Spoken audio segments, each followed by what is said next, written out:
Agora só ficaram as perguntas que são pessoais, tipo, quando eu descobri que eu ia ser bailarino? Foi um acidente, não foi programado. Eu tava na minha casa, eu era adolescente, eu tava lendo na varanda e tinha duas amigas minhas dançando do outro lado da rua. Elas me viram, me chamaram, vieram até mim e falaram: olha, a gente vai participar de uma competição em Bento Gonçalves e a gente tá fazendo uma coreografia de dança de rua e precisa de menino para carregar as meninas. Tá afim? Falei, não tô fazendo nada mesmo, né? Fui. Fui lá, cheguei lá, achei um porre, achei um saco a aula, detestei a professora, achei tudo uma palhaçada, bem aquela coisa adolescente, sabe? Aquela fase adolescente que nada presta. Mas ao mesmo tempo, continuei. E continuei, e fui ficando, e nunca mais saí. Depois tudo isso se reverteu, né? Eu acabei não indo para a competição, porque eu tinha um compromisso pessoal e não ia desmarcar por causa de uma competição, que era a minha lógica da época. Só que eu continuei fazendo aula e aí gradativamente eu fui curtindo a ideia de me movimentar, de dançar, dessa coisa do corpo. Aquela professora na qual eu tinha de cara uma antipatia, eu falei assim, nossa, não gostei dessa criatura.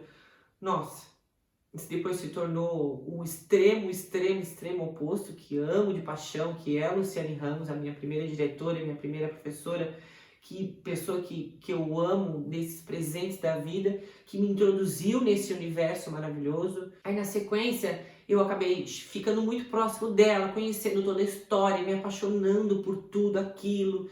E aí ela foi me ensinando tudo o que ela podia, porque daí eu fui sugando ela de todas as maneiras, até que eu cheguei no palco, experimentei aquela sensação de estar em cena, de ser um personagem, do infinito mar de possibilidades que tinham na minha frente. E aí quando eu me dei conta, eu já estava ajudando na escola, pela aquela coisa de menino não paga, mas ajuda, sabe aquela ideia? Tipo, o aluno bolsista, aí eu acabei fazendo algumas, me ocupando de algumas funções dentro da escola. De repente, o negócio virou de um jeito que eu já estava abrindo a escola, dando aula, fechando a escola, estudando educação física para poder trabalhar com atividade física, fazendo todos os cursos, viajando junto e nunca mais saí, nunca mais parei. Não faço ideia do que eu faria se eu não tivesse aceitado o convite da Mariane, que foi a minha amiga que me levou até lá. Não faço ideia do que eu seria hoje, não tenho noção. Depois de um tempo em Santa Catarina, me mudei para São Paulo para estudar um pouco mais sobre balé clássico especificamente. E aí foi nessa fase que eu descobri a minha paixão por balé, foi nessa fase que eu descobri que era exatamente isso que eu queria ensinar. Foi nessa fase também que eu descobri a dança contemporânea em paixão, que daí eu entrei numa companhia contemporânea, comecei a dançar uma movimentação contemporânea de outro jeito. E paralelo a tudo isso, os meus estudos com balé, e não sei, não faço ideia do que eu faria exatamente se não fosse bailarina.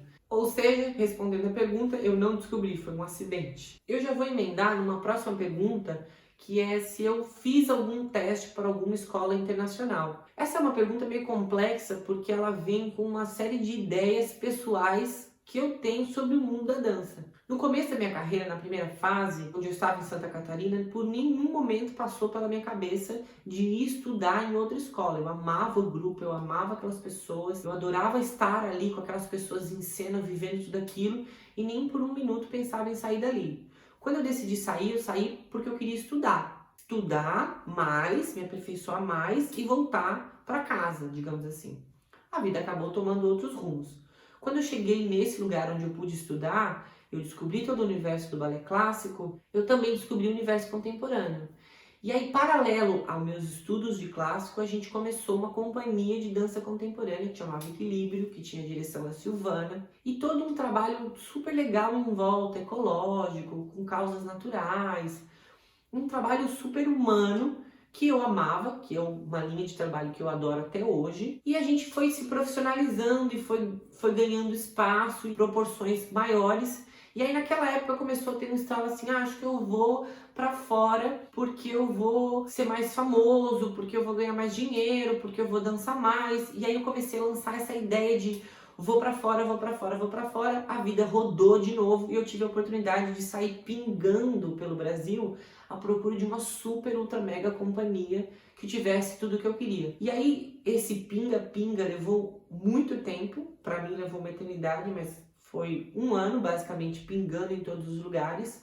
E eu acabei me dando conta de que a grama do vizinho sempre vai ser mais verde e as pessoas sempre vão se vender muito mais porque valem. Porque, por exemplo, aconteciam coisas assim, Dini, vai lá em Belo Horizonte, porque lá em Belo Horizonte tem uma companhia super, super, super mega, o pessoal é super, super foda, tal.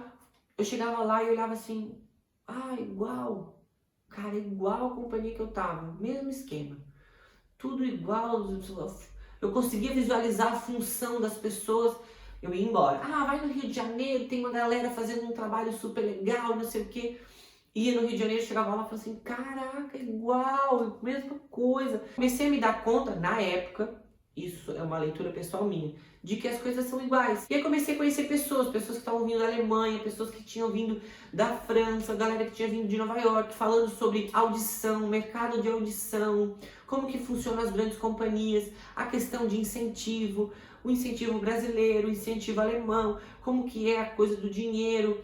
As pessoas se reúnem, fazem um projeto, o projeto acaba o dinheiro, acaba o grupo. Eu comecei a perceber que a movimentação dos grupos na metrópole é de um jeito, lugares menores, no interior, acaba sendo de outro jeito. Eu comecei a perceber que, nossa, no final das contas, o que realmente importa é eu estar bem e querer trabalhar com quem eu realmente gosto. E aí esse sonho, esse vislumbre de companhias internacionais, de grandes balés, dessa coisa, ela foi se apagando e eu comecei a descobrir que o que me importa de verdade era estar em cena, defendendo uma causa que eu curta, interpretando um balé que eu gosto de dançar e principalmente em parceria com pessoas que eu gosto de estar. E essa ideia de internacional, de muito dinheiro, de fama, acabou se dissipando ao longo do tempo e eu fui buscando o que eu realmente gosto de fazer e a minha interação com a minha arte e o público que tem ali disponível. A vida acaba rodando de novo, eu acabei me tornando professor de uma escola em São Paulo que amo trabalhar lá, que é a Albete Balé, adoro todas as pessoas,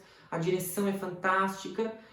Criei esse espaço que é o Vale Lembrar, que também surgiu por pedidos de alunos, foi uma coisa que eu não programei quando eu vi. Eu já estava dentro de um espaço como esse e cada vez mais este canal ganha proporções, eu consigo atingir mais pessoas e realizar mais sonhos e a vida vai girando e tu vai descobrindo que se tá aqui ou se tá lá, se é internacional, se é nacional, o que realmente importa é se tu tá curtindo o que tu tá fazendo e curtir o que tu faz e com quem tu faz é muito melhor do que qualquer companhia internacional ou qualquer companhia de sucesso.